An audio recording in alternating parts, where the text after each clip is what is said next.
Hello. हाँ जी सुन रहा हूँ। तो मेरी जितेंद्र जी से बात हुई थी, जो हाँ इटारसी में है, तो उन्होंने मुझे शेड्यूल वगैरह कुछ भेजा था। जी तो उसको अब शुरू करेंगे हम लोग। जी और ठीक है। मुझे कुछ आम लगाने थे 2-3 एकड़ के आसपास। ठीक है। तो तो उसकी तैयारी मुझे करनी है।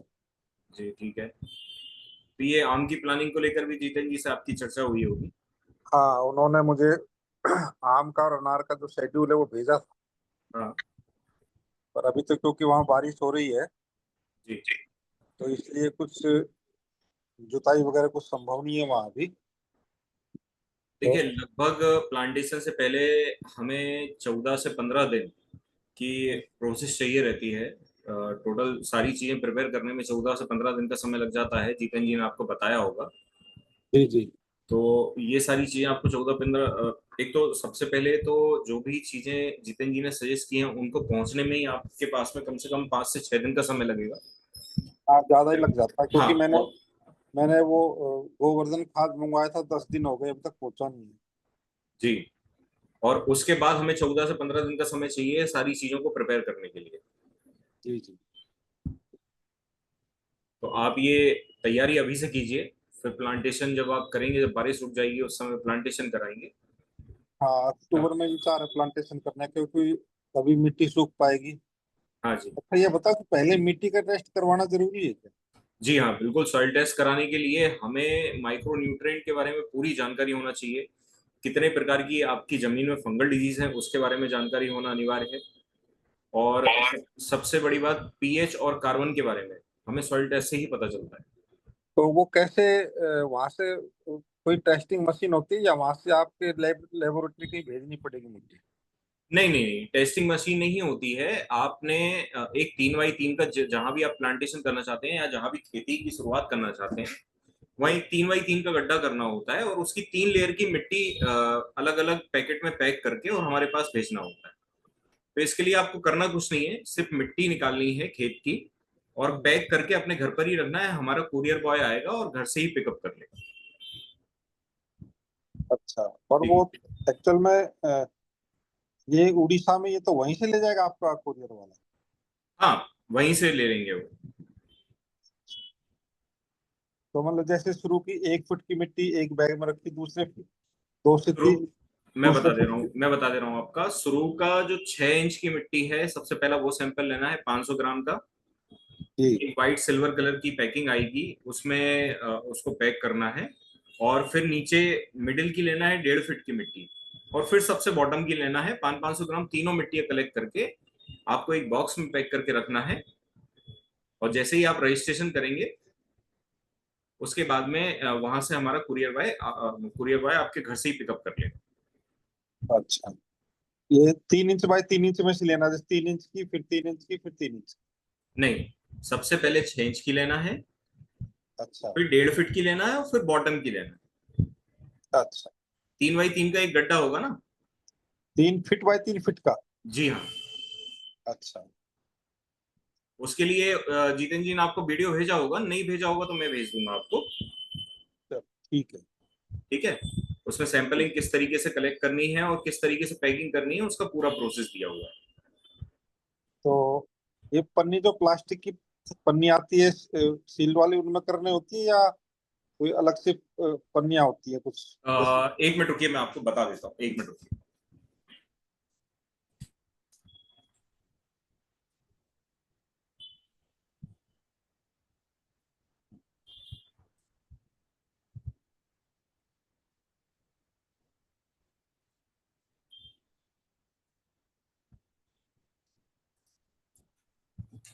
ये इस तरीके का सिल्वर पैकेट आएगा सर।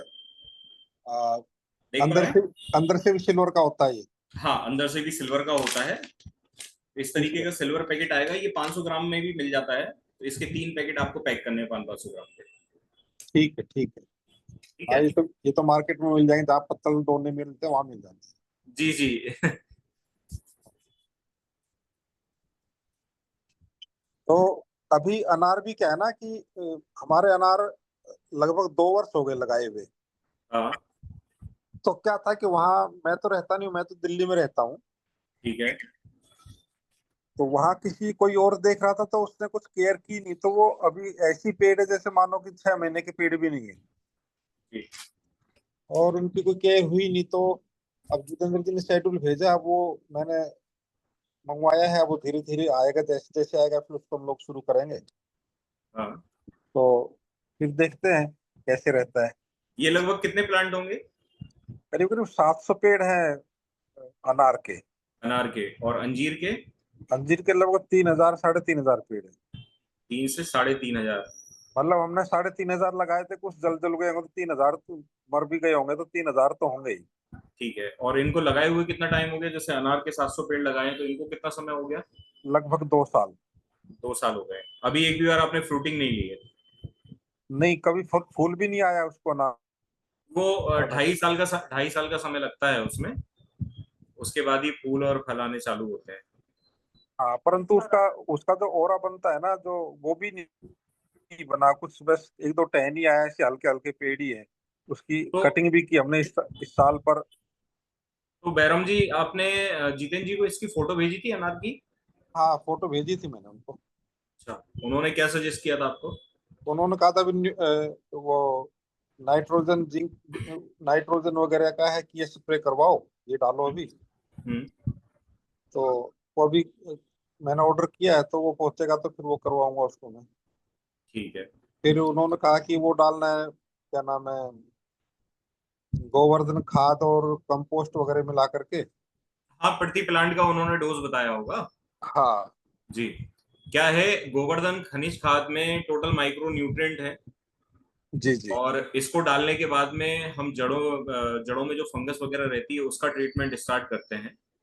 ये जी डालने के बाद में ऊर्जा जल, फफूंद भक्षक और जितने भी एनपीके और नत्रजन वगैरह है, ये सारी चीजें जड़ों में चलाई जाती हैं। हाँ, तो अभी क्या है कि वहां मैंने सारे में ड्रिप भी करवाया हुआ था, पर पिछले अभी क्या हुआ, गर्मियों में वहां आग लग गई जंगल में। जी। तो जंगल में आग लगने से हमारी 4-5 एकड़ की जमीन में आग लग गई, वो सारा ड्रिप सिस्टम था सारा जल गया हमारा।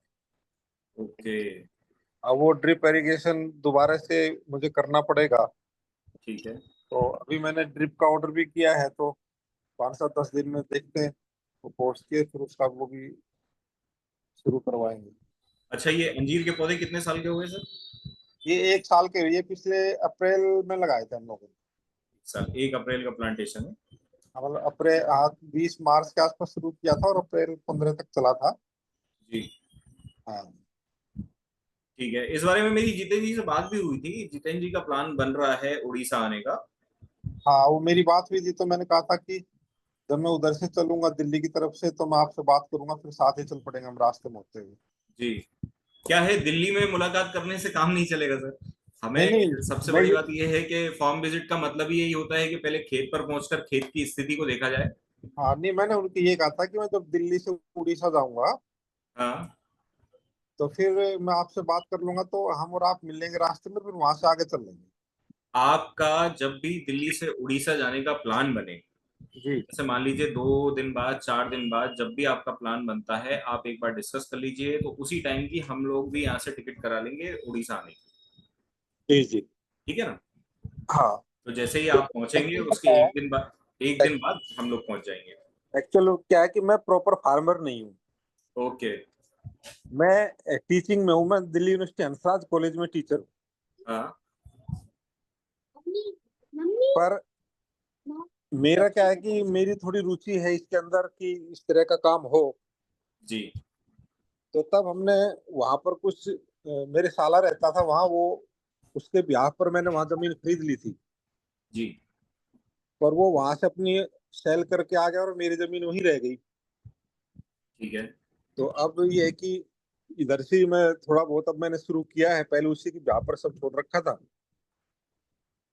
नहीं, देखिए, हम लोग जब आपको गाइडेंस करेंगे तो उस समय जो भी प्रक्रिया आप खेत में करते हैं, जी जी। आपको धीरे धीरे करके चीजें समझ में आने लगेंगी कि किससे क्या प्रोसेस होती है।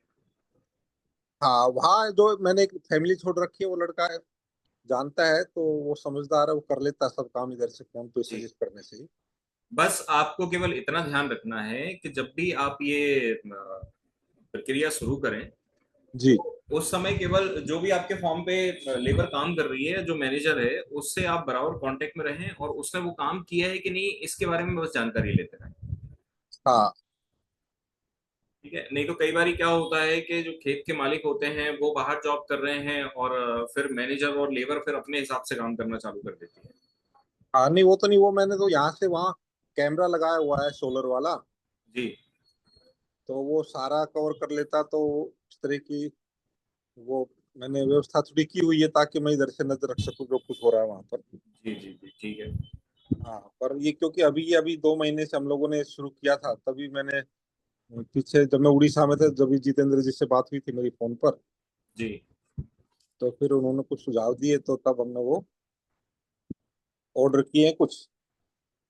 ठीक तो है। अभी अभी ये है कि अब ड्रिप इरिगेशन हो जाए, क्योंकि जब तक ड्रिप का सेटअप नहीं बनेगा तब तक काम चलेगा नहीं।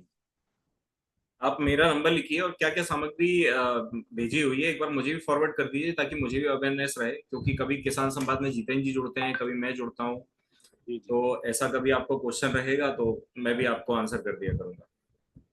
ठीक है, मैं आपका अ, आप मुझे अपना नंबर बता दे तो मैं आपको ऐड कर लूंगा मैं अपने उसमें, और फिर आपसे मैं बात करता रहूंगा बीच बीच में। जी, मेरा नंबर नोट कर लीजिए आप, 9131 91 31 31 37 37 1256। 1256। जी हाँ। दीपक सिंह जी। जी हाँ। जी हाँ। ठीक ठीक है दीपक जी, फिर मैं ये करता हूँ। अभी ठीक है मुझे सर, लगता ठीक है है। हमारे दोनों की मीटिंग में शायद कोई और जुड़ा भी नहीं है अभी। नहीं जुड़े हैं, तीन चार लोग और जुड़े हुए हैं। फिर अच्छा। इनसे इनके भी कुछ क्वेश्चन होंगे हमारे किसान हाँ, भाइयों तो के मैंने बीच कहा में। कि प्रारंभिक अवस्था में हूँ मैं, तो बिल्कुल भी प्रथम बार आज नहीं मैंने। नहीं, आपको देखिए, आपको जहां भी आवश्यकता लगती है, जितेंद्र जी का भी नंबर आपके पास है, मेरा भी नंबर आपके पास है, आप कभी भी कॉल कीजिए, आपको हाँ सही सजेशन मिलेगा। अगर मुझे कोई जानकारी जैसे नहीं भी होगी कि जी आपके जी। यहाँ क्या प्रैक्टिस चल रही है, तो मैं जितेंद्र जी से बातचीत करके फिर आपको सजेशन दूंगा। हाँ, तो अब मैं ये कि पहला स्टेप ये है कि मैं वहां से मिट्टी मंगवाऊं, जी। और मिट्टी का हम लोग चेकअप करें पहले कि क्या हमारे मिट्टी की स्थिति है। अच्छा, ये बताओ कि क्योंकि वो 15 एकड़ में जैसे किस जगह से मिट्टी लेनी है, क्या किसी भी जगह से ले लेनी है, या अलग अलग जगह से अलग अलग पैकेट बनाने हैं? सर सबसे पहले तो मुझे ये बताइए कि 15 एकड़ की सॉइल जो है वो अलग अलग स्ट्रक्चर की है या एक ही स्ट्रक्चर की है? दो स्ट्रक्चर की है, एक तो बिल्कुल प्योर सामान्य लाल जैसी मिट्टी है, ठीक है। और एक तरफ थोड़ी सी दानेदार मिट्टी है जिसमें नीचे मुर्रम टाइप का है। जी। इस तरह की दो तरह की मिट्टी है। तो हमें दो जगह से सॉइल मिट्टी लेनी पड़ेगी और इसके दो टेस्ट होंगे। हाँ, एक रेड सॉइल जो है उसका अलग होगा और जो आप मुरम वाली मिट्टी बता रहे हैं उसका अलग टेस्ट होगा। उसके साथ हमारी एक 9 एकड़ अलग है जिसमें धान वगैरह लगाते हैं हम लोग, पर उसमें हम लोगों ने अभी कुछ शुरू किया नहीं है, क्योंकि उसमें तो धान वगैरह कोई कर लेता वो अलग सी पड़ा, उसका भी हमने कुछ जी। बाउंड्री वगैरह नहीं किया, उसका वो अलग अभी है थोड़ा सा। अभी आप एक काम कीजिए, ये अभी हम दो केवल खेत। इसी में ही जो 15 एकड़ है ना, जिसमें आम हम बाग बगीचा लगा रहे हैं, जी। अभी इसी पे ही हम लोग फोकस करना चाहते हैं इसके। ठीक है, अभी इसकी आप दोनों की सॉइल टेस्ट करवाइए हम्म। और उस सॉइल टेस्ट के आधार पर फिर बताया जाएगा कि क्या न्यूट्रिशन उसमें कम है, कितने प्रकार की उसमें फंगल डिजीज है, कार्बन कितना है, पीएच कितना है, वो सारा रिपोर्ट आने के बाद ही जानकारी हम आपको प्रोवाइड कर पाएंगे। हाँ, तो आप मुझे मैं आपको व्हाट्सएप पे हेलो भेजूंगा, तो आप मुझे वो भेज देना वीडियो, जी। कैसे मिट्टी को सेलेक्ट करना है, ठीक है। और फिर मैं वहाँ उसको कह करके वहां से मिट्टी का फिर वो लैब में भिजवाने की कोशिश करता हूँ, कैसे भिजवानी। ठीक है सर, ठीक है, मैं भेज देता ठीक ठीक है दिनेश जी है। हूँ। ओके जी, ओके। ओके, मैं जुड़ा रहूंगा, आप औरों से बात करो तो। बिल्कुल बिल्कुल सर, बिल्कुल। ठीक, ओके। ये किस नाम से? बाकी हमारे और किसी किसान साथी का कोई सवाल? हिमांशु, कौशिक जी। हेलो। हाँ जी हिमांशु जी, हेलो बोलिए। बोलिए। सर, नमस्कार। नमस्कार जी। सर, मैं ये कह रहा था आपसे कि अगर जो हम कोई भी यूरिया या डीएपी ना डालें हम्म। खेत में, हम्म। तो हमारा क्या काम चल सकता है क्या? कौशिक जी कितने एकड़ में खेती कर रहे हैं अभी? सर मेरी जो है ना 1 हेक्टेयर से थोड़ी सी कम है। ठीक है। और ठीक इसमें है, प्राय जो तो यूरिया, उसके लिए मुझे पूछ, हाँ अभी अभी देखो मैं बिल्कुल ये मान के चलो, मेरा अब तक जो रहा है एक्सपीरियंस वो ये रहा है कि मैं अपना जो होम गार्डन होता है ना हाँ हाँ, उसमें करता हूँ, और उसमें मैं कोई भी पेस्टिसाइड और कोई भी यूरिया या डाई में यूज नहीं करता। नहीं लेकिन मुझे यूज। जो प्रोडक्शन आता है वो प्रोडक्शन जब सीजन होता है तो पीक पे रहता है। जी, हेलो। हिमांशु जी, आपका नेटवर्क इशू हो रहा है। आवाज नहीं आ रहा है हम तक। हेलो। हाँ जी हिमांशु जी। हाँ सर, अब आवाज आ रही है? हाँ आ रही है, आ रही हाँ, तो मेरा एक्सपीरियंस मतलब वही है कि नॉर्मल सा एक्सपीरियंस है मेरा। तो मैं खेती में तो बिल्कुल ये मान के चलो बिल्कुल फ्रेशर हूँ। है। जी। और भले ही मैं अभी मतलब जो फर्स्ट टाइम मैंने वो लिया है वो मैं सोच रहा हूँ कि उसमें सरसों लगाने के लिए। ठीक है। तो उसी के हिसाब से मैं पूछ रहा हूँ कि भाई वो क्या मतलब हो सकता है, या यूरिया डीएपी डालना जरूरी है? सर पहले तो मुझे जानकारी दीजिए कि ये जो 2.5 हेक्टेयर में आप खेती कर रहे हैं, हम्म। इसमें अभी तक यूरिया और डीएपी की कितनी मात्रा का इस्तेमाल होता रहा है? नॉर्मल जो भी किसान यूज कर रहा था इसको, हाँ। तो वो तो कंप्लीट डाल रहा था जितनी भी डलती नहीं, है उसमें। कम, देखिए कंप्लीट डाल रहा था, जैसे 2.5 हेक्टेयर में 5 बोरी डल रहा था यूरिया या 2 बोरी डल रहा था, वो जानकारी हमें चाहिए रहती है। सर अप्रोक्स 3 बोरी के आसपास एक फसल में वो लगाते हैं, जैसे गेहूं बोते हैं तो गेहूं हाँ में लगाते हैं, हाँ। ऐसे लगाते हैं वो। ठीक है। तो ये आपका यूरिया डीएपी के बिना जैविक खेती हो सकती है। ठीक है, हम्म। और होगी ही। बहुत अगर इमरजेंसी पड़ती है तो ही हम यूरिया डीएपी का इस्तेमाल करवाते हैं। नहीं तो हमारे पास जो बायो यूरिया और बायो डीएपी जैसे ओकेपी है, उसी के इस्तेमाल से सारी फसल जो है न्यूट्रिशन प्रदान कर लेती है, प्राप्त हो जाते हैं उसको। ठीक है। जो ठीक है, तो आप जैसे यूरिया का तो जो कट्टा आता है वो मतलब आता है समझ करो 1,000 रुपए का, तो ये आपका कितना कॉस्ट पड़ेगा ये और उसके लिए एक मुझे क्या क्या करना पड़ेगा? एक फसल के लिए 1 एकड़ में 1 लीटर पर्याप्त होता है। और उस 1 लीटर की कॉस्टिंग कितनी है? 1260 रुपए करीब का आता है ये। तो उसे मतलब 200 लीटर पानी में घोल के मिलाना है? नहीं, इसका छोटी फसल जैसे रहेगी तो 2 ml प्रति लीटर का डोज रहेगा। हम्म। और जब फसल 30 से 35 दिन की हो जाती है तब 3 ml प्रति लीटर का डोज चलाना होता है। पूरी फसल के दौरान केवल 2 बार देना होता है बस। अच्छा, पानी के साथ में हाँ, या छिड़काव करना है? स्प्रे भी कर सकते हैं, पानी के साथ भी दे सकते हैं, लिक्विड फॉर्म में आता है ये।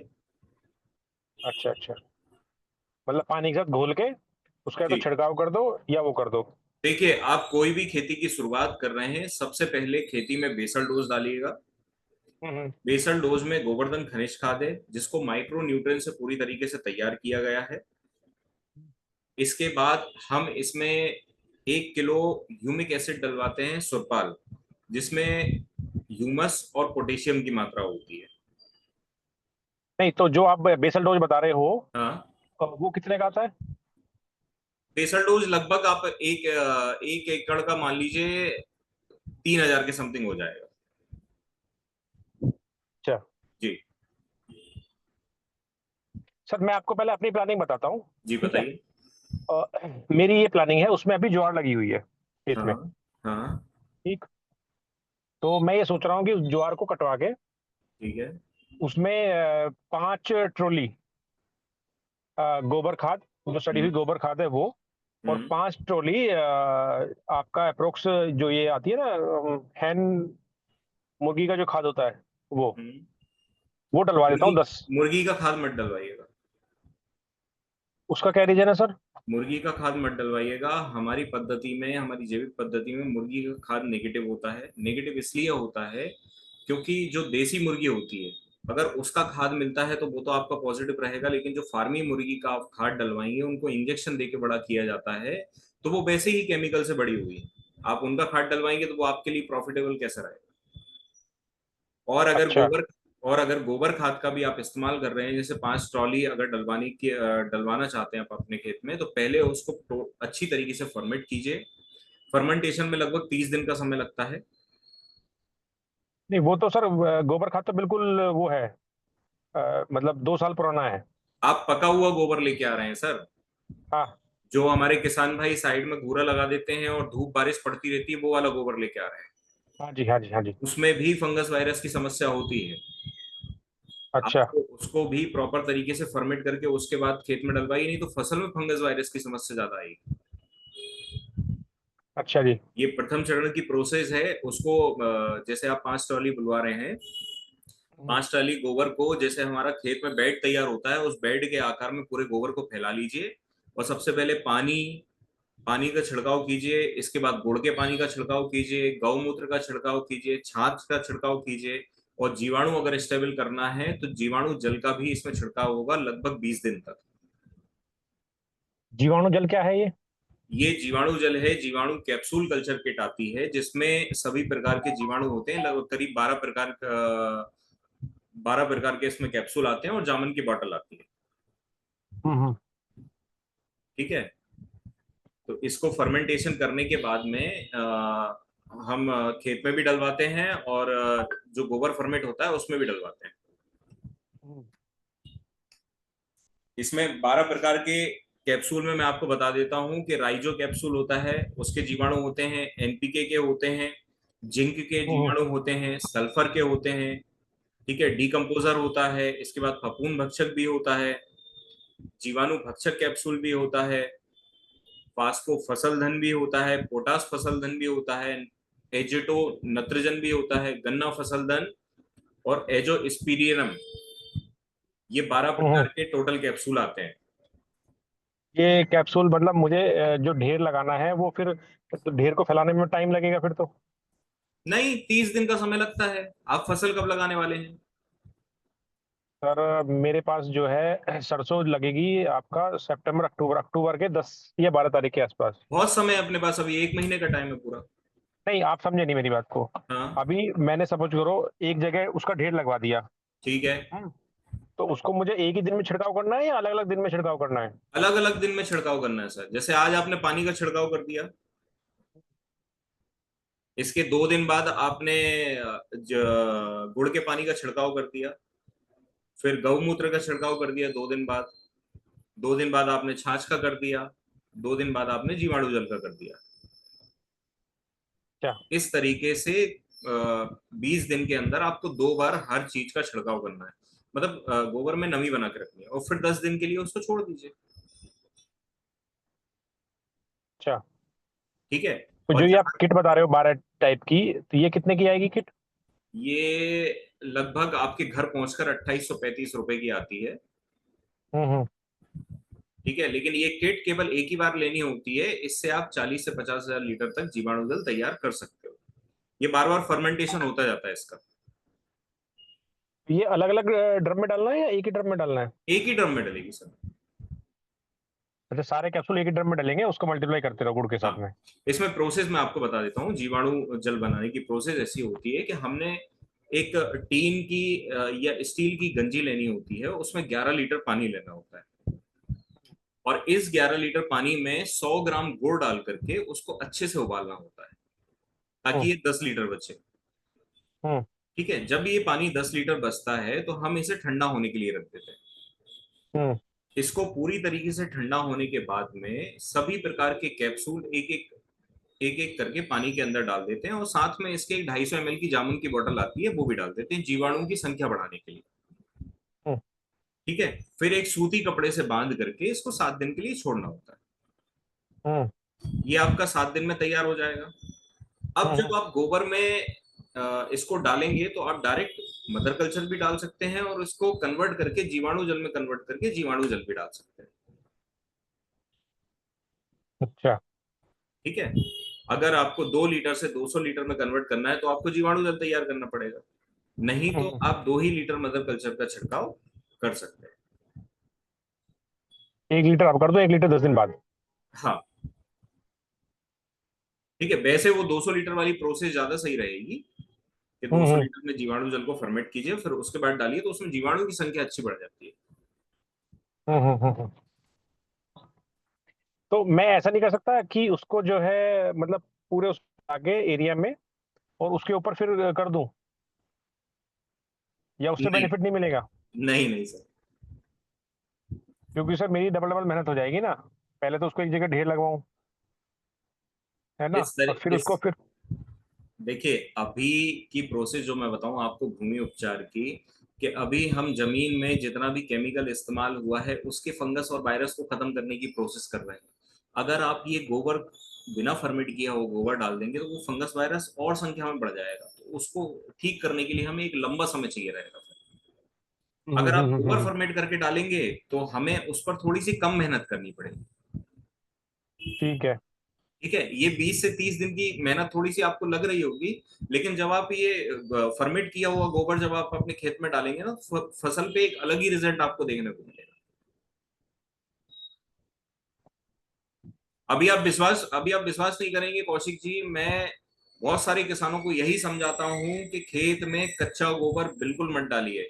जो आपने भूरा लगा करके रखा हुआ है, देखिए एक स्ट्रक्चर होता है, कई जगह आपने देखा होगा कि गाय के या भैंस के गोबर के कंडे बने हुए होते हैं, और उसका एक ढेर लगा करके उसके ऊपर गोबर से थप्पा लगा दिया जाता है ताकि पानी और बाकी सारी चीजें उसके अंदर नहीं जाए।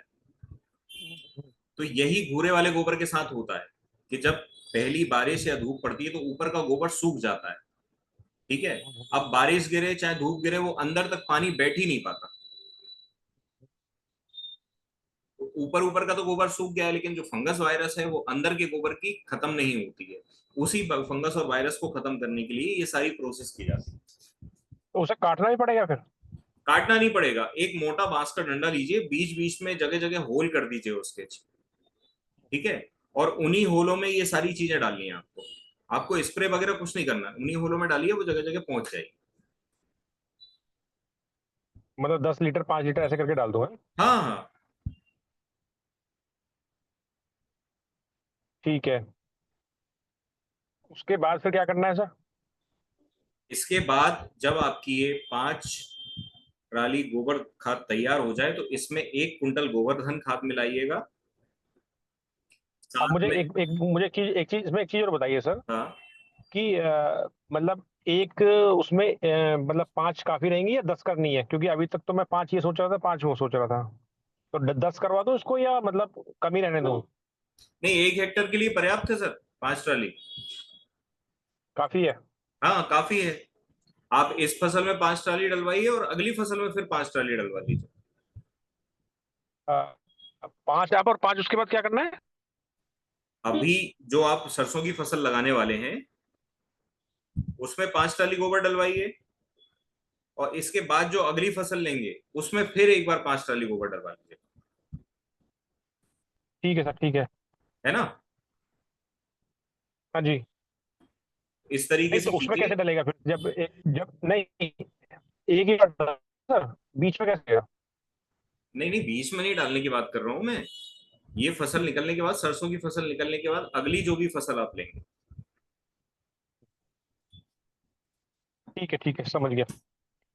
तो ऐसा करता हूँ ठीक ना, है ना? मैं एक बार 10 एक साथ ही लगवा देता हूँ, और उसको फिर मतलब ये तो भाई 140 दिन के आसपास क्लियर हो जाएगा ये तो उसको फिर मतलब तैयार तो रहेगा ही वो, ठीक है, ऐसा कर सकते, एक साथ ही तैयार हो ऐसा कर जाएगा। सकते तो ऐसा कर लीजिए, कोई दिक्कत नहीं है। अगर दस वो भी कोई दस दिक्कत नहीं ट्राली है ना? 10 ट्राली आपके पास गोबर अवेलेबल है तो आप ऐसा भी कर सकते हैं। तो ये गाय का ही है या किसी भी उसका चल जाएगा, भैंस का भी चल जाएगा? सर गाय का मिल जाए तो बहुत ही अच्छी बात होती है, वैसे चल जाता है, भैंस का भी चल जाता है।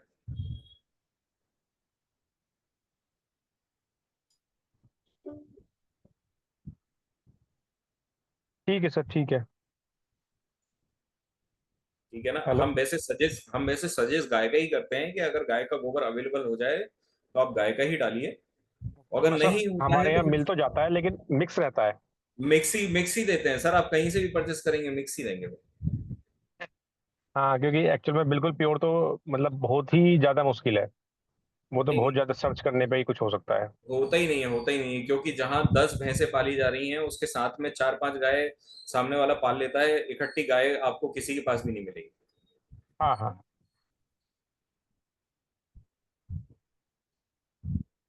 बिल्कुल सर, बिल्कुल वही। ठीक है, आप ये गोबर फर्मेंटेशन करवाइए, उसके बाद अगली अगली बार जब हमारी मीटिंग होगी तो मैं आपको उसकी प्रोसेस हम्म, बताऊंगा कि क्या क्या आपको करना रहेगा। ठीक है सर, ठीक है। तो इसमें मतलब टोटल कितना खर्चा आ जाएगा सर, अप्रोक्स आइडिया कुछ? 2.5 हेक्टर में सर मतलब आप पूरा शुरुआत कीजिए, इसमें। आप शुरुआत कीजिए, कम से कम खर्च में काम कराएंगे आपको। ठीक है सर, ठीक है। तो मुझे मोबाइल नंबर मिल सकता है क्या सर? कैसे? मोबाइल नंबर मिल सकता है क्या आपका? हाँ हाँ बिल्कुल, नोट कर लीजिए आप, वैसे चैट बॉक्स में शायद छोड़ा हुआ है तन्मय जी ने। जी, चैट बॉक्स में मैंने नंबर दे दिया है दीपक जी का, वहां से भी कलेक्ट कर सकते हो। आपको मिला? एक रुकना, एक सेकंड रुकना मैडम, एक सेकंड हाँ हाँ। होल्ड करना। ये नंबर बताना है। 9131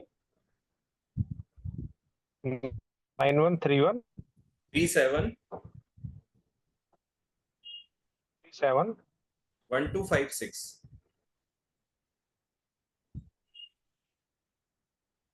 एक सेकंड, मैं आपको एक बार हाई लिखता हूँ। देखना आया है आपके पास हाई?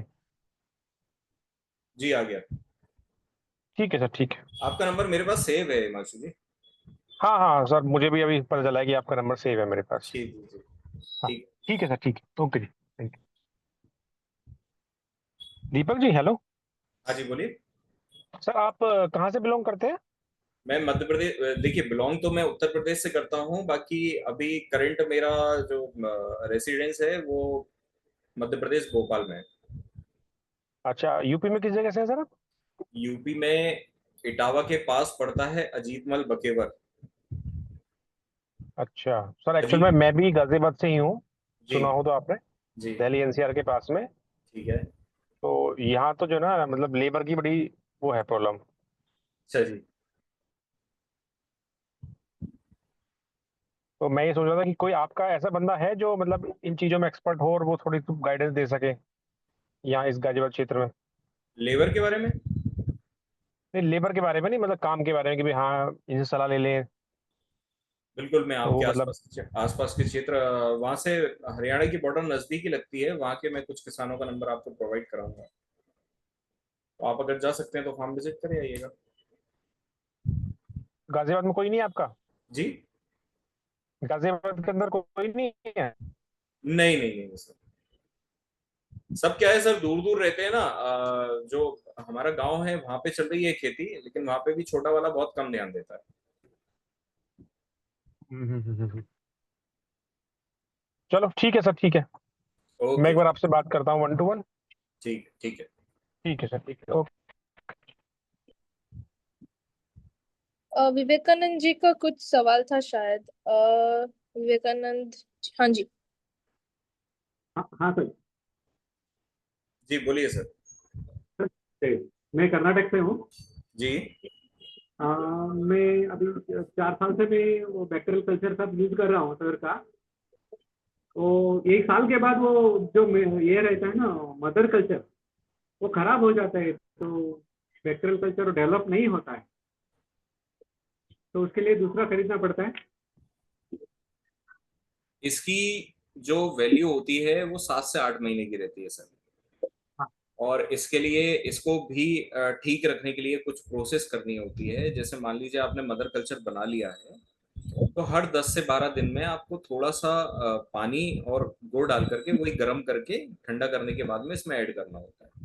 क्योंकि जब हाँ। हम मदर कल्चर बनाते हैं तो सिर्फ हम कैप्सूल डालते हैं, लेकिन 7 दिन के बाद में इसमें जीवाणु पनप जाते हैं, और वो जीवाणु, सूक्ष्म जीवाणु की जो कॉलोनी होती है वो होती है 1100 माइक्रोब्स होते हैं उसमें, और 110 प्रकार के बैक्टीरिया होते हैं जो हमारी फसलों को फायदा देते हैं।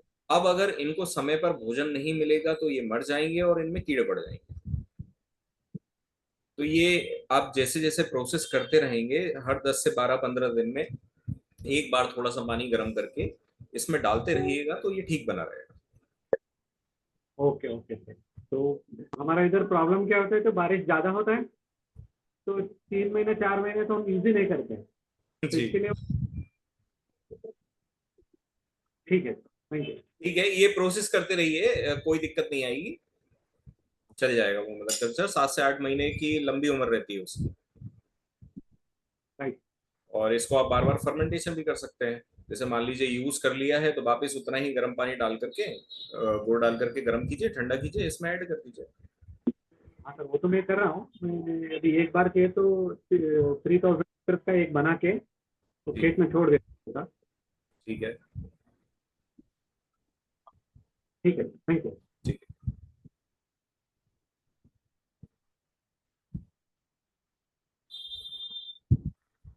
और किसी किसान भाई का कोई सवाल है? हेलो सर जी। जी सुखनंदन जी, हेलो।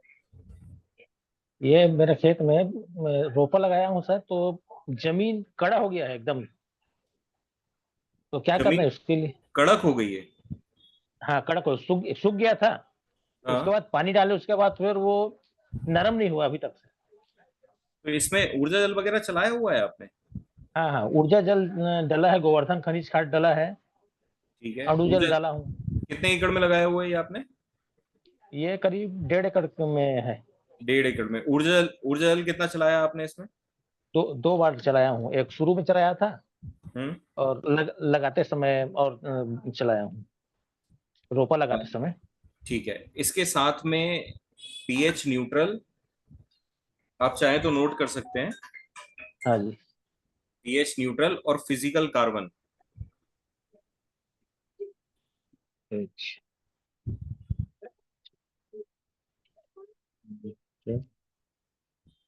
और क्या बोले sir? Physical carbon. Physical carbon. मैं इन दोनों के उपयोग आपको बता दे रहा हूँ। अच्छा। पीएच न्यूट्रल जो है वो खेती में मिट्टी के बॉन्ड को तोड़ता है, अच्छा। और जितना भी हमारी मिट्टी, हमारे खेत की मिट्टी में केमिकल पड़ा हुआ है उसको अवेलेबल फॉर्म में कन्वर्ट करा करके फसल तक न्यूट्रिशन पहुंचाने की कोशिश करता है।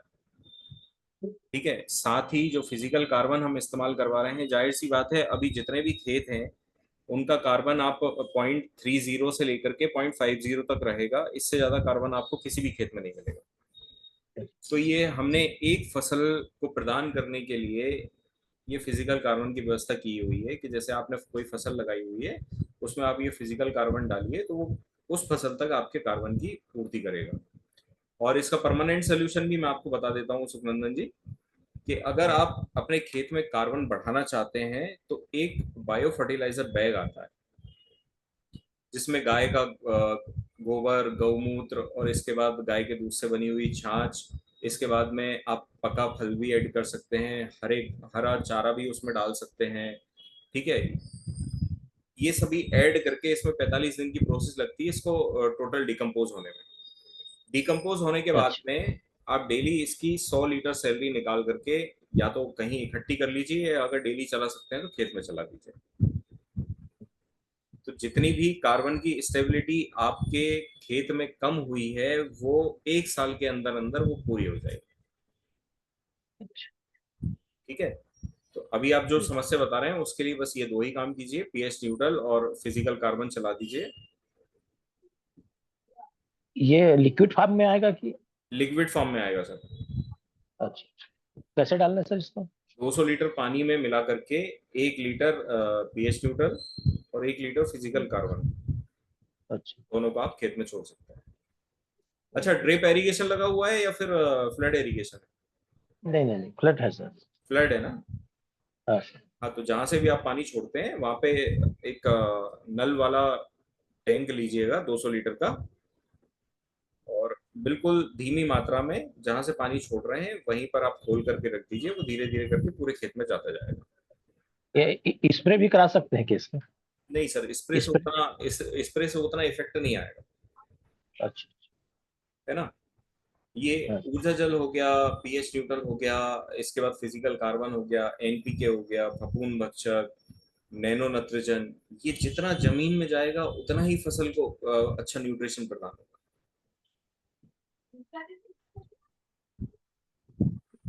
स्प्रे का हम तब बोलते हैं जब हमारी फसल बहुत अच्छी है और उसको नीचे जड़ों में किसी चीज की आवश्यकता नहीं है तो फिर स्प्रे करवा दीजिए।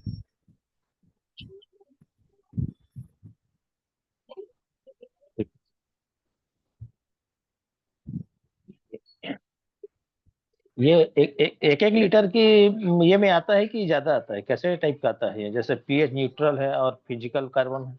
ये 1 लीटर के पैक में ही आएगा। अच्छा अच्छा। ओ, ठीक है, इसको ऑर्डर कर देता हूँ दोनों को। ठीक sir, thank you sir. Okay.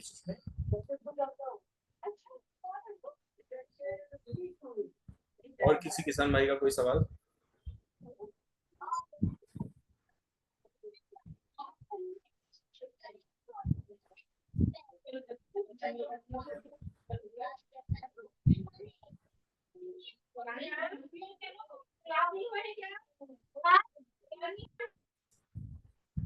चलिए, आज मैं आपको एक छोटी सी ऊर्जा जल के बारे में जानकारी देना चाहूंगा कि ऊर्जा जल हमारा किस तरीके से तैयार होता है और इसको बनाने के लिए क्या क्या प्रोसेस हमें करनी होती है। ठीक है, एक तो होता है सीधा तरीका कि आप सोल से अग्निहोत्र भस्म बुलवाइए, मार्केट से फिट कर ही लीजिए और सीधा ऊर्जा जल बना लीजिए। दूसरा एक तरीका होता है, अगर आपको अपने खेत का वातावरण ठीक करना है, अपने आसपास का वातावरण ठीक करना है, तो उसके लिए अग्निहोत्र पात्र की आवश्यकता होती है। इस अग्निहोत्र पात्र में हमें गाय के गोबर से बने हुए कंडे, चावल, गाय के दूध से बना हुआ शुद्ध घी, कपूर और अग्निहोत्र पात्र की आवश्यकता होती है। ठीक है, ये 2 टाइम किया जाता है। आप जहां भी रह रहे हैं इसके लिए एक एप्लीकेशन डाउनलोड करनी होती है, अग्निहोत्र बडी करके। जैसे ही आप वो एप्लीकेशन डाउनलोड करेंगे, उसमें अपने क्षेत्र की लोकेशन डालेंगे, तो वहां के क्लाइमेट के अनुसार टाइम सेट हो जाएगा सूर्य उदय और सूर्य अस्त का। ये 2 ही टाइम किया जाता है, या तो सूर्य उदय के समय या सूर्य अस्त से पहले। ठीक है, अग्निहोत्र बडी आपको टाइम बता देता है। जैसे ही आप अपनी लोकेशन डालेंगे वो और टाइमर सेट कर देंगे कि मुझे 15 से 20 मिनट पहले पता चल जाए कि अग्निहोत्र कब करना है, तो उस समय अग्निहोत्र किया जाता है। अब इसमें जो पात्र आता है वो पिरामिड आकार का आता है, तो उसी के डायमेंशन में आपको कंडे जमाने होते हैं। कंडे जमाने के बाद में कपूर से अग्नि को प्रज्वलित कीजिए। प्रज्वलित करने के बाद चावल और घी की 2 आहुति तैयार करना है। 2 आहुति तैयार करने के बाद जैसे ही आप आहुति डालेंगे, उससे पहले सुबह के समय कर रहे हैं तो आपको मंत्र का उच्चारण करना है। ओम सूर्याय नमः, सूर्याय इदम नमः, ओम प्रजापते नमः, प्रजापते इदम नमः। ठीक है, अगर यही आप शाम के समय कर रहे हैं तो शाम के समय ओम अग्ने नमः, अग्ने इदम नमः, ओम प्रजापते नमः, प्रजापते इदम नमः, ये 2 मंत्र बोलते हुए आपको आहुति को छोड़ना है। ठीक है, जैसे ही आप आहुति को छोड़ेंगे, उसके बाद स्ट्रेट होकर के बैठ जाइए और इसको इनहेल कीजिए। सांस अंदर लीजिए और बाहर छोड़िए, क्योंकि ऐसा माना जाता है कि सूर्य उदय के समय और सूर्य अस्त के समय, इसी समय, यही वो समय होता है जब हमारी नाक की दोनों नासिकाएं खुली होती हैं। तो आप जब इनहेल करते हैं तो इस अग्निहोत्र में 4 तरीके की गैसें होती हैं, formaldehyde, ethylene oxide, propylene oxide और बीटा प्रोपियोलेक्टोन। ये 4 प्रकार की गैसें होती हैं। जब आप इनहेल करते हैं तो ये अंदर तक आपको अच्छा महसूस कराती है और वातावरण भी शुद्ध करती है। अब जब ये प्रोसेस कंप्लीट हो जाती है तो उसके बाद हमें अग्निहोत्र पात्र को लगभग 12 घंटे के लिए वैसा ही जैसा आपने रखा हुआ है वैसा ही रखा छोड़ दीजिए। 12 घंटे के बाद जब अग्निहोत्र भस्म तैयार होती है तो उसमें हमें कुछ तत्व प्राप्त होते हैं, जैसे नाइट्रोजन, फास्फोरस, पोटास और अज्ञात। ठीक है, इसमें नाइट्रोजन 0.34% होती है, फास्फोरस जो होता है वो 97.00% होता है, पोटास होता है उसमें 2.32% और अज्ञात जो होता है वो 0.34% होता है। जब हम इस अग्निहोत्र भस्म को फिटकरी के साथ में मिला करके खेत में चलाते हैं तो फिटकरी में भी कुछ तत्व पाए जाते हैं, जैसे पोटेशियम हो गया, सल्फर ऑक्साइड हो गया, ये सारे फिटकरी में तत्व पाए जाते हैं। तो इन दोनों को मिला करके जब ऊर्जा जल तैयार किया जाता है तो ये हमारी खेती के लिए भी अच्छा होता है और अपने दैनिक जीवन में भी आप इसका उपयोग कर सकते हैं।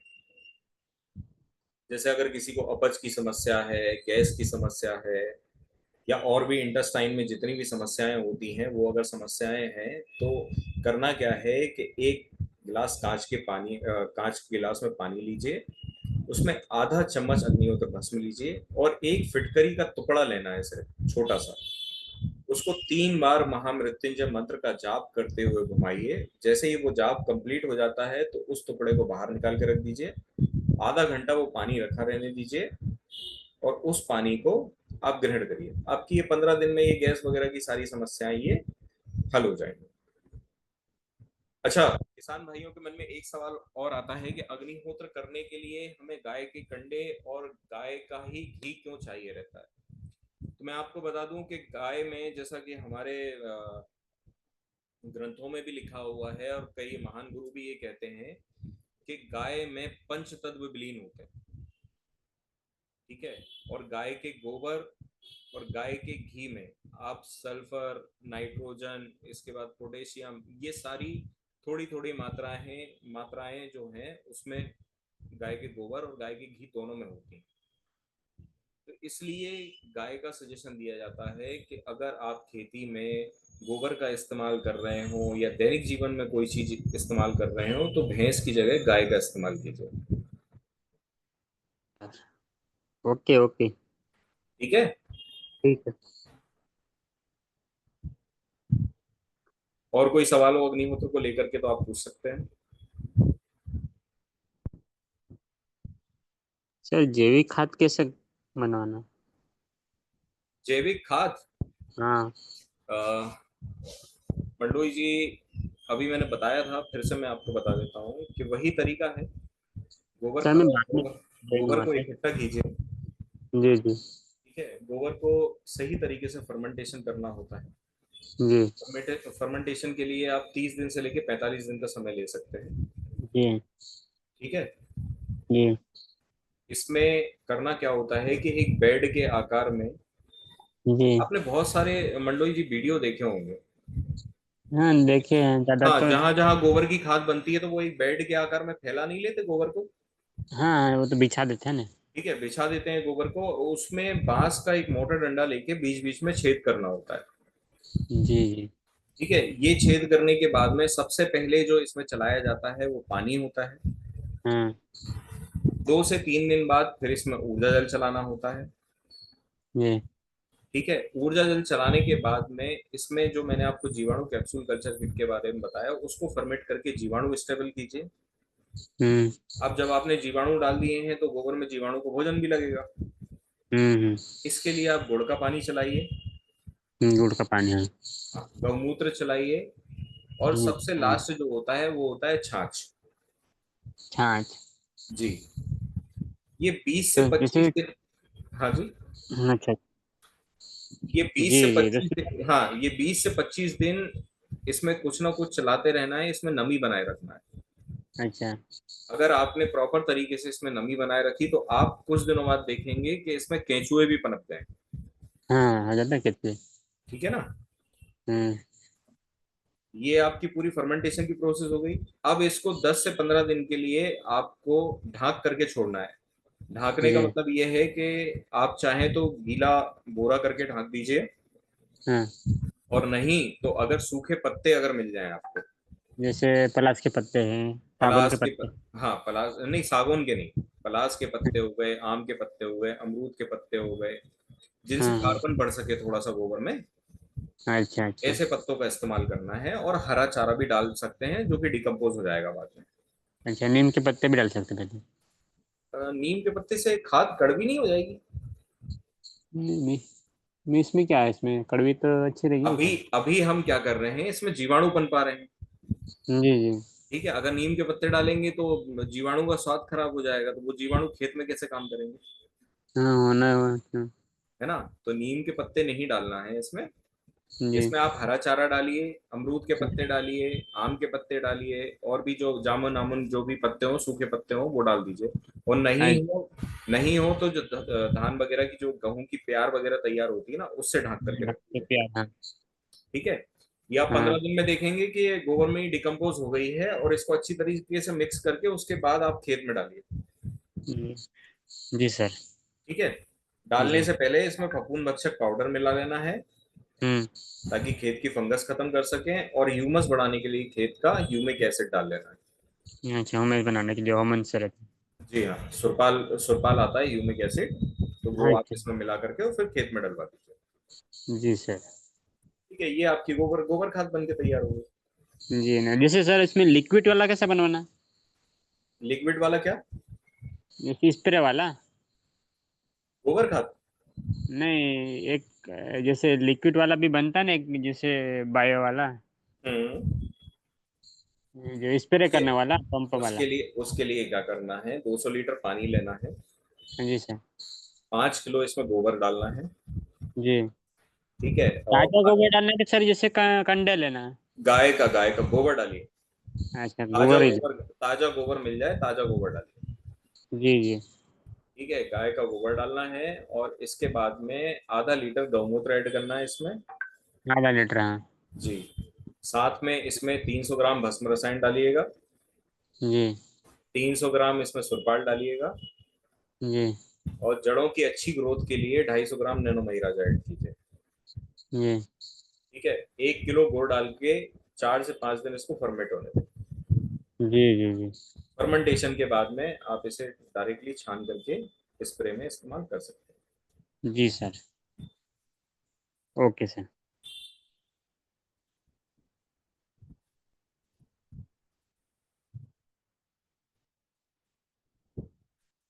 और कोई हमारे किसान साथी? रोशन लाल जी, क्या बात है, बहुत अंधेरा हो रहा है आपके यहाँ?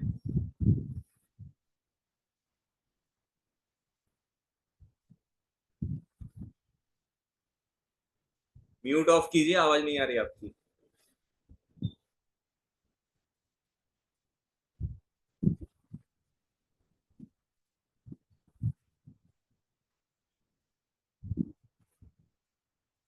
चलिए, कोई और कोई किसान साथी हमारे जो जिनका कोई सवाल हो?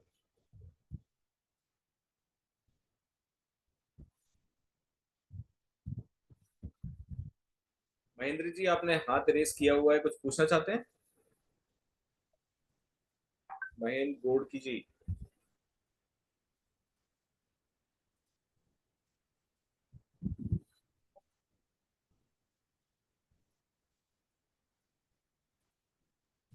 रोशन लाल जी, अगर आप कुछ कह रहे हैं तो आपका आवाज नहीं आ रहा है। आप तो अनम्यूट तो हो गए, लेकिन आवाज नहीं आ रहा है हम तक। आवाज का प्रॉब्लम कहाँ से होगा मैम? क्या करना पड़ेगा आवाज खोलने के लिए? आ गया आपका आवाज आ गया, बोलिए बोलिए। हाँ हाँ सर जी, वो क्या है, मैं पहली बार जुड़ा हूँ, कल और जुड़ा था। जी। और मैं तो ऐसा जैविक खेती करने की इच्छुक हूँ, लेकिन अभी तक किया नहीं हूँ, और कुछ तैयारी भी नहीं है मेरे पास। अभी कितने क्षेत्र में कर रहे हैं अभी आप खेती? नहीं नहीं किया हूँ सर जी। नहीं नहीं, खेती कितने क्षेत्र में कर रहे हैं? खेती तो मेरा 40 एकड़ में होता है, धान का बस होता है, एक धान बस का खेती होता है। ठीक है। तो ये हाँ हमारे। वहां पे क्या पानी वगैरह की कमी है क्या? हाँ पानी कंप्लीट है, पानी जो वर्षा का पानी चलता है और एक नहर का पानी चलता है। हम्म। ऐसे नलकूप का कोई साधन नहीं है, बोर वोर का। ठीक है, तो एक बारिश की फसल लेते हैं, इसके अलावा और कोई फसल नहीं होती? अब कोई फसल नहीं लेते सर जी, बारिश का ही फसल लेते हैं। ठीक है, तो ये तो अब अगले सीजन पे बात चली गई ना सर। हाँ, तो तैयारी अभी से करना पड़ेगा कि? नहीं नहीं, हमें जैसे ही आप खेती शुरुआत करना चाहें, आप मुश्किल से 1 या 2 महीने पहले संपर्क कीजिएगा, तो उसमें हम आपको सारी प्रोसेस बता देंगे। 1 साल का इसमें कोई समय नहीं लगता कि 1 साल से पहले से। अब खेत पे पानी की व्यवस्था नहीं है, नहीं तो अभी से हम आपका भूमि उपचार कराना शुरू कर देते हैं। सर जी, जैसे कि ये जीवाणु जल है, ऊर्जा जल है और जैव रसायन है, इन लोगों अभी को बना कर रखना पड़ेगा खेत? इसके लिए भी 40 ये एकड़ में खेत चलाने में के लिए 3 माह का है। हेलो। ये 5 एकड़ में करूंगा पहले। हाँ, हाँ 5 एकड़ में शुरू करूंगा सर जी। 5 एकड़ के लिए पानी की व्यवस्था है। हाँ, व्यवस्था है उसमें। 5 एकड़ के लिए अगर पानी की व्यवस्था है तो आप अभी शुरुआत कर सकते हैं। ऐसे क्या? हाँ जी। हाँ उसके लिए मैं आपको प्रोसेस पूरी बता दूंगा। हाँ हाँ आपको क्या क्या प्रक्रिया करनी रहेगी वो 5 एकड़ में। हाँ हाँ सर जी। लेकिन मुझे केवल इतना बताइए कि उसमें आप फसल कौन सी लगाने वाले हैं। फसल अब तो धान लगाए, उसके बाद उसमें गेहूं गेहूं की फसल। हाँ गेहूं ठीक है। डलाएगा। मेरा नंबर चैट बॉक्स में पड़ा हुआ है। आप एक बार मुझे व्हाट्सएप पे हाँ हाई जी करके सर। भेजिए। फिर मैं आपको पूरी प्रक्रिया बता दूंगा कि वो 5 एकड़ में आपको क्या क्या करना रहेगा, है ना। जी सर। सर जी वो ये क्या है, गोवर्धन खनिज खाद बनाने की विधि क्या है क्या? गुरुदेव उतनी देर से मैं वही तो बता रहा हूँ, 2 बार बता चुका हूँ मैं। चलिए आप मुझे व्हाट्सएप पे हाई कीजिए, मैं आपको व्हाट्सएप कर देता हूँ वो सारी प्रक्रिया। ठीक है। ठीक है सर जी।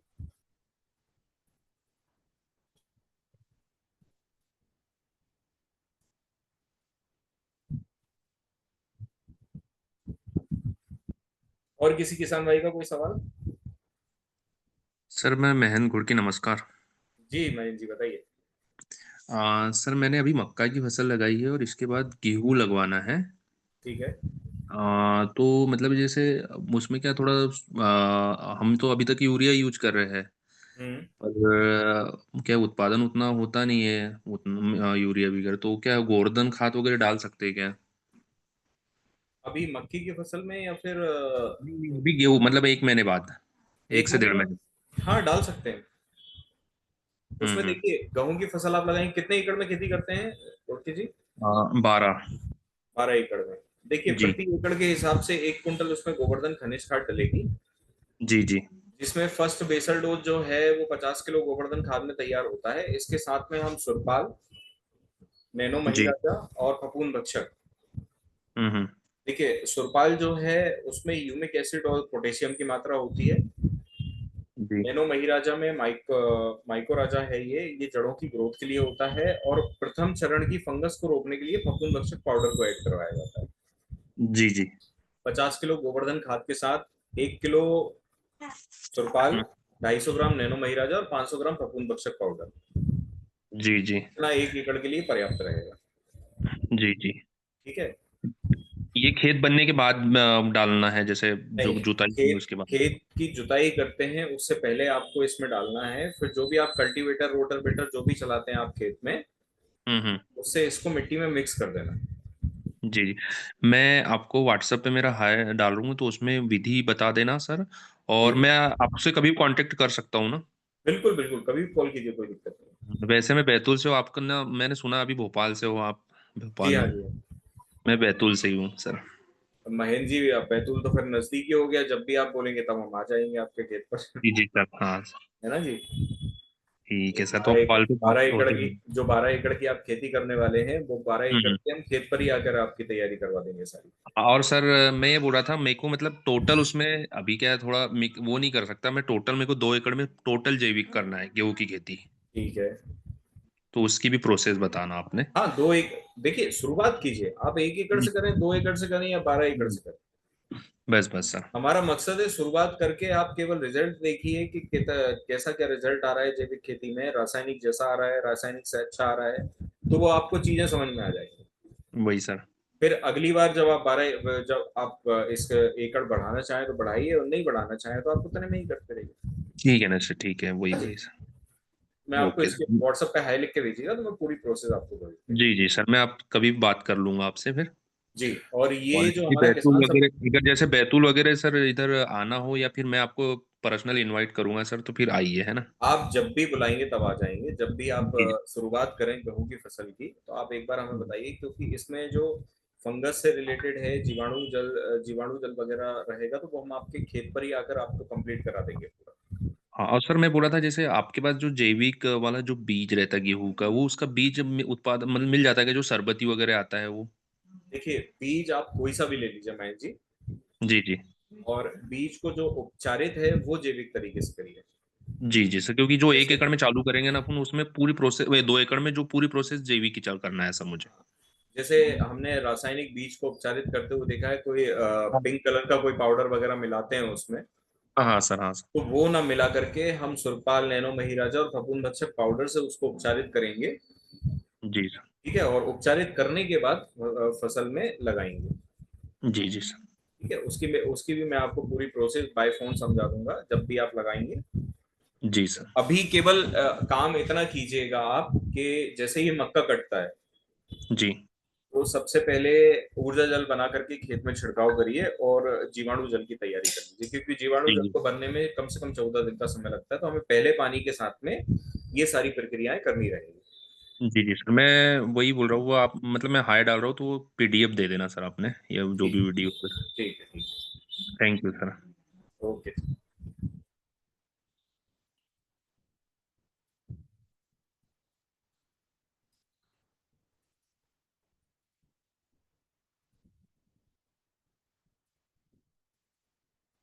तन्मय जी, आपकी तरफ से कोई इन्फॉर्मेशन?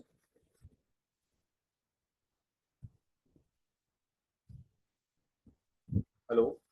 जी, इंफॉर्मेशन मतलब ट्रेनिंग सेशंस मैं अनाउंस कर देती हूँ कब कब है। वैसे मैं पोस्टर शेयर कर देती हूँ हमारे हमारे जो अगले सितंबर में जो ट्रेनिंग सेशंस होने वाले हैं, जो कि है 5th को गोवा में है, 7th को बैंगलोर, 13th को ऑनलाइन, 14th को अहमदाबाद, 21 को हैदराबाद, 27 को अगेन ऑनलाइन एंड देन 28 को अगेन बैंगलोर। मैं ये ग्राफिक जो है ये पोस्टर में चैट बॉक्स में शेयर कर देती हूँ। अगर आप लोगों को रजिस्टर करना है तो हमारे वेबसाइट का लिंक भी मैं शेयर कर देती हूँ, वहाँ पे जाके आप डायरेक्ट रजिस्ट्रेशन कर सकते हैं। कोई भी, आप ऑनलाइन के लिए भी कर सकते हैं या फिर लोकेशन ऑफलाइन के लिए भी आप लोग कर सकते हैं।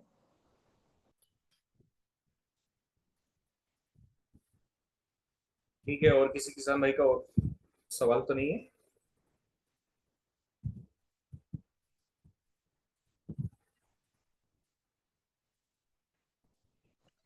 जी, मैंने चैट बॉक्स में शेयर कर दिया, आप लोग पोस्टर देख सकते हो।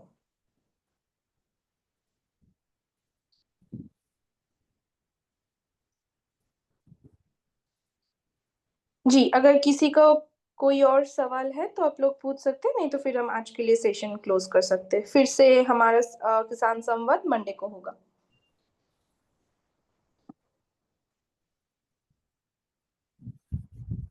ठीक है, सभी किसान साथियों को नमस्कार। अच्छा, एक जो ये ऐप है हमारा सोल ऐप, सोल दुकान, जी। ये गूगल प्ले स्टोर पर तो है, परंतु ऐप पर, इस पर आईफोन पर नहीं डाउनलोड होता हो। iOS के लिए सर अलग सा लिंक है। मैं आपको, आपका नंबर मुझे बता दीजिए, मैं आपको iOS का लिंक शेयर कर दूंगी। 718 97 एक सेकेंड। जी, 97 1819 1819 0117। 0117। ठीक है, मैं आपको इस नंबर पे हमारे दुकान ऐप का लिंक में शेयर कर दूंगी। जी जी। ठीक है, thank you Deepak ji thank सवालों का जवाब देने के लिए। आज का सेशन बहुत अच्छा रहा, कन्वर्सेशनल था, एंड आप सबका शुक्रिया ज्वाइन करने के लिए। यू। Okay, thank you. धन्यवाद, धन्यवाद सभी का।